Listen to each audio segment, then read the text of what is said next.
الحمد لله رب العالمين. الصلاة والسلام على رسوله الكريم وعلى آله وصحبه أجمعين وعلى من تبعهم بإحسان إلى يوم الدين. أما بعد، بواب الباب إمام النووي رحمه الله في كتابه رياض الصالحين باب القناعة والعفاف والاقتصاد في المعيشة والإنفاق والذم السؤال من غير ضرورة. قال الله تعالى: وما من دابة في الأرض إلا على الله رزقها. وقال تعالى: للفقراء الذين أحصروا في سبيل الله لا يستطيعون ضربا في الأرض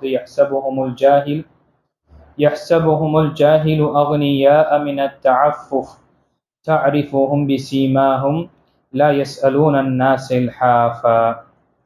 இணைச்சுக்குரிய அல்லாஹ் நடிகார்களே, இன்று பார்க்கக்கூடிய புதிய தலைப்பு 57வது பாடம். போதுமாக்குதல், பேணுதலுடன் இருத்தல், வாழ்க்கையிலும் செலவு செய்வதிலும் நடுநிலையை கடைபிடித்தல், நிர்பந்தம் ஏதுமின்றி யாசகம் கேட்பதன் இழிவு. இந்த தலைப்பின் கீழ் நாம நிறைய ஹதீஸுகளை, 2 தலைப்பில் நாம் நிறைய விஷயங்களை நாம் பார்த்திருக்கின்றோம். அதில் மீதும் சில ஹதீஸ் வசனங்களும் சில ஹதீஸுகளும் இங்கே இமாம் நவவி ரஹிமஹுல்லாஹ் பதிவு செய்திருக்கின்றார். அதில் முதல் வசனம், அல்லாஹ் தன்னுடைய திருமறையில் கூறுகின்றான்: வமா மின் தாப்பத்தின் ஃபில் அர்தி இல்லா அலல்லாஹி ரிஸ்குஹா. பூமியில் உள்ள உயிரினம் அனைத்திற்கும் அல்லாஹ்விடம் அதற்கு உரிய உணவு இல்லாமல் இல்லை. அல்லாஹு தஆலா இந்த பிரபஞ்சத்தில் படைத்த, இந்த உலகத்தில் இருக்கக்கூடிய, பூமியில் இருக்கக்கூடிய எல்லா படைப்பினங்களுக்கும் ரிஸ்கும் உணவு என்பது அது அல்லாஹ்விடம் இருக்கின்றது. அவர்கள் அனைவரும் என்ன எழுதப்பட்டதோ, அவர்களுக்கு என்னென்ன வாழ்வாதாரம் கிடைக்கும் என்று எழுதப்பட்டதோ அதை அவர்கள் பெற்றுதான் தீருவார்கள். எந்த உயிரினமாக இருக்கட்டும், அனைவர்களுக்கும் அல்லாஹு தஆலாவிடம் அவர்களுடைய வாழ்வாதாரம், ரிஸ்க், உணவு அங்கு இருக்கின்றது. அடுத்த வசனம் சொல்லும் பொழுது, தர்மம் என்பது அல்லாஹ்வின் வழியில் தங்களை முழுமையாக அர்ப்பணித்து கொண்ட ஏழைகளுக்காக தான் ஆகும். இவர்கள் உங்கள் தர்மங்களுக்கு மிகவும் உரித்தானவர்கள் ஆவார். அவர்களை பற்றி அறியாதவர் அவர்கள் யாசகம் கேட்காதவர்களாக உள்ளதால் அவர்களை பணக்காரர்கள் என எண்ணுகின்றனர். அவர்களின் முகங்களை பார்த்தே அவர்களின் உண்மை நிலை, வறுமையை நீர் அறியலாம். ஆனால் அவர்களோ மக்களிடம் வற்புறுத்தி கேட்க மாட்டார்கள்.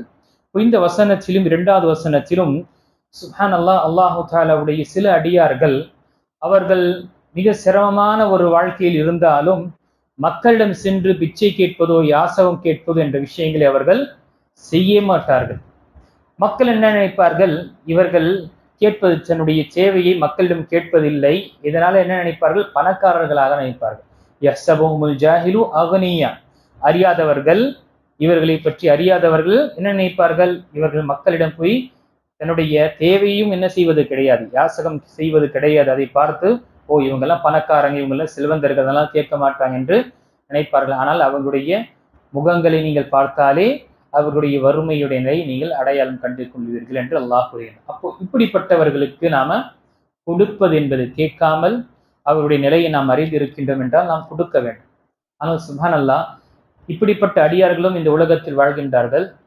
அவர்கள் மக்களிடம் கேட்கக்கூடாது என்ற ஒரு விஷயத்தை அல்லாஹ்வை முழுமையாக சார்ந்திருந்து என்ன செய்கின்றார்கள்? முஃமினாக இருக்கக்கூடியவர்கள் என்ன செய்யறாங்க? வாழ்க்கை ஏன் ஏனென்றால் யாசகம் செய்வது என்பது ஒரு நல்ல ஒரு காரியம் கிடையாது. மக்களிடம் சென்று கையை ஏந்துவது என்பது ஒரு நல்ல ஒரு காரியம் கிடையாது. அடுத்த வசனத்தில்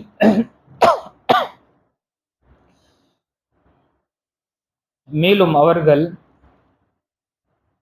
செலவு செய்தால் வீணாக்கிவிட மாட்டார்கள், கஞ்சத்தனம் செய்யவும் மாட்டார்கள். இதற்கிடையே நடுநிலையாக அது இருக்கும். இப்போ முஃமின்களுடைய தன்மைகளை சொல்லும் பொழுது, ஒரு விசுவாசம் கொண்டவர், நம்பிக்கை கொண்டவருடைய வாழ்க்கை எப்படி இருக்கும்? அவர்கள் செலவு செய்யும் பொழுது வீண் விரயம் செய்ய மாட்டார்கள். வீணான செயல்களையும் செய்ய மாட்டார்கள். அதே போல செலவு எங்கு அவசியம் இருக்கின்றது அங்கு கஞ்சத்தனம் கூட செய்ய மாட்டார்கள். மாறாக இவர்கள் எப்படி இருப்பார்கள்? இவர்கள் நடுநிலையாக இருப்பார்கள். அல்லாஹு தஆலா எந்த விஷயம் அவங்களுக்கு கொடுத்திருக்கின்றனோ அதை எப்படி பயன்படுத்த வேண்டும் என்று அந்த விஷயத்தில் மிகவும் அவர்கள் கவனத்துடன் செய்வார்கள். கடைசியான வசனம், ஜின்களையும் மனிதர்களையும் என்னை வணங்கிட வேண்டியே தவிர அவர்களை நான் படைக்கவில்லை, அவர்களிடம் உணவு எதையும் நான் விரும்பவில்லை, எனக்கு அவர்கள் உணவு வழங்கிட வேண்டும் எனவும் நான் விரும்பவில்லை. அப்ப அல்லாஹு தஆலா இந்த மனிதனையும் இந்த ஜின்களையும் மனிதன் போல் அல்லாஹு தஆலா ஒரு படைப்பினத்தையும் என்ன செய்திருக்கின்றான், படைத்திருக்கின்றான். மனிதனை அவனை மண்ணால் படைத்தான் என்றால், ஜின்களை அல்லாஹு தஆலா நெருப்பால் படைத்திருக்கின்றான். இந்த இரண்டு வர்க்கங்களையும் அல்லாஹு தஆலா அவனை வணங்குவதற்காக தான் படைத்தான். இப்ப இவர்களிடம் இருந்து அல்லாஹு தஆலா உணவை கேட்பது கிடையாது. எனக்கு ஏதாவது கொடுங்க, எனக்கு ஏதாவது வையுங்க, காணிக்கையாக வையுங்க என்று கேட்பது கிடையாது. ஒமா உரிது அன் யுத்இமூன், அதே போல அல்லாஹ்வுக்கு அவர்கள் உணவு கொடுக்க வேண்டும் என்றும் அல்லாஹ் கேட்பது கிடையாது. அப்போ சுப்ஹானல்லாஹ், இங்கு இந்த எல்லா வசனங்களையும் நாம் பார்க்கும் பொழுது இந்த வசனத்தில் யாசகம் செய்வது என்பது ஒரு நல்ல ஒரு காரியம் கிடையாது. இருக்கக்கூடிய விஷயங்களை சரியாக பயன்படுத்துவது என்பது ஒரு முஃமினுடைய நிலை இருக்கும், நடுநிலையான ஒரு நிலை இருக்கும், பேணுதலான ஒரு வாழ்க்கை வாழக்கூடியவனாக இருப்பான். அதனால்தான் நபி ஸல்லல்லாஹு அலைஹி வஸல்லம் சொல்லக்கூடிய ஹதீஸில் பார்க்கும் பொழுது, லைஸல் கினா அன் கத்ரத்தில் அர்த், அதிகமாக சொத்து இருப்பதால் செல்வம் என்பதில்லை, எனினும் இருப்பதை போதுமாக்கும் மனதளவில் உள்ள செல்வம்தான் செல்வமாகும் என்று நபி ஸல்லல்லாஹு அலைஹி வஸல்லம் கூறினார்கள். இந்த ஹதீஸ் புகாரி மற்றும் முஸ்லிம் வரக்கூடிய ஹதீஸ். இப்போ இந்த ஹதீஸுகளை பார்க்கும் பொழுது சுப்ஹானல்லாஹ், அதிகமாக சில காசு இருப்பதனால அவர் செல்வந்தனாக ஆக முடியாது. மாறாக உண்மையான ஒரு செல்வந்தன் என்று பார்க்கும் பொழுது மனதளவில் அவனுக்கு கொடுக்கப்பட்ட விஷயம் போதுமானது என்று வருமோ அவன் தான் உண்மையான செல்வந்தனாக இருக்கின்றான். இல்லை என்றால் மனிதனுடைய இயல்பு என்ன, அவனுக்கு ஒன்று கிடைத்து விட்டதென்றால் இன்னொன்று பக்கம் தேடி செல்கின்றான், இன்னொன்று கிடைத்து விட்டதென்றால் மூன்றாவது பக்கம் செல்கின்றான். இதுதான் மனிதனுடைய நிலை. அதனால்தான் நபி ஸல்லல்லாஹு அலைஹி வஸல்லம் சொல்லக்கூடிய ஹதீஸில் என்ன கூறினார்கள், லவ்கான லிப்னி ஆதம வாதியான் மின் தஹபின் லப்தகா ஸலிஸஹுமா, ஆதமுடைய மகனுக்கு 2 மலையளவு தங்க குவியல் கொடுக்கப்பட்டாலும் மூன்றாவதை அவன் தேடி செல்வான். நான் முன்கூட்டியே எடுத்துக்காட்டும் நான் கூறினேன், மனிதன் முன்னாடி இருக்கக்கூடிய வாகனத்தை பார்த்து அது என்னிடம் இருக்க வேண்டும் என்று விரும்புகின்றான். அது வந்து விட்டதென்றால் அதற்கு பிறகு இருக்கக்கூடிய வாகனத்தை அவன் விரும்புகின்றான். தன்னிடம் இருக்கக்கூடிய விஷயத்தை கொண்டு அவன் சந்தோஷம் அடைவது கிடையாது. முன்னால் இருக்கக்கூடியதுதான் பார்த்து பார்த்து கடைசியாக அவனிடம் இருக்கக்கூடியதை கொண்டு அவன் பொருந்திக் கொள்வது கிடையாது. இப்போ மனதில் நமக்கு அல்லாஹ் தஆலா என்ன கொடுத்திருக்கின்றானோ அதை கொண்டு பொருந்து கொள்வதனால் அவதான் உண்மையான செல்வந்தன். அல்ஹம்துலில்லாஹ், அல்லாஹ் கொடுத்த விஷயத்தை கொண்டு பொருந்தி கொண்டு அந்த ஹலாலான ரிஸ்கை கொண்டு நம்முடைய வாழ்க்கையை எவ்வளவு கச்சிதமாக எவ்வளவு நம்முடைய தேவைக்கு செலவு செய்யுமோ செலவு செய்து கொள்ள வேண்டும். அதனால் நபி ஸல்லல்லாஹு அலைஹி வஸல்லம் என்ன துஆ கேட்டார்கள், அல்லாஹும்ம அக்ஃபினி பிஹலாலிக அன் ஹராமிக வஅக்னினி பிஃபضلிக அம்மன் சிவாக். யா அல்லாஹ், அல்லாஹும்ம அக்ஃபினி பிஹலாலிக அன் ஹராம், யா அல்லாஹ், நீ கொடுத்த ஹலாலான பொருளாதாரத்தை கொண்டு போதுமான அளவை என்னை ஏற்படுத்திக் கொள்வாயாக, ஹராமான விஷயத்தில் மற்றும் தவறான வழியில் எனக்கு என்னுடைய தேவையை பூர்த்தி செய்யக்கூடியவனாக ஆக்காது.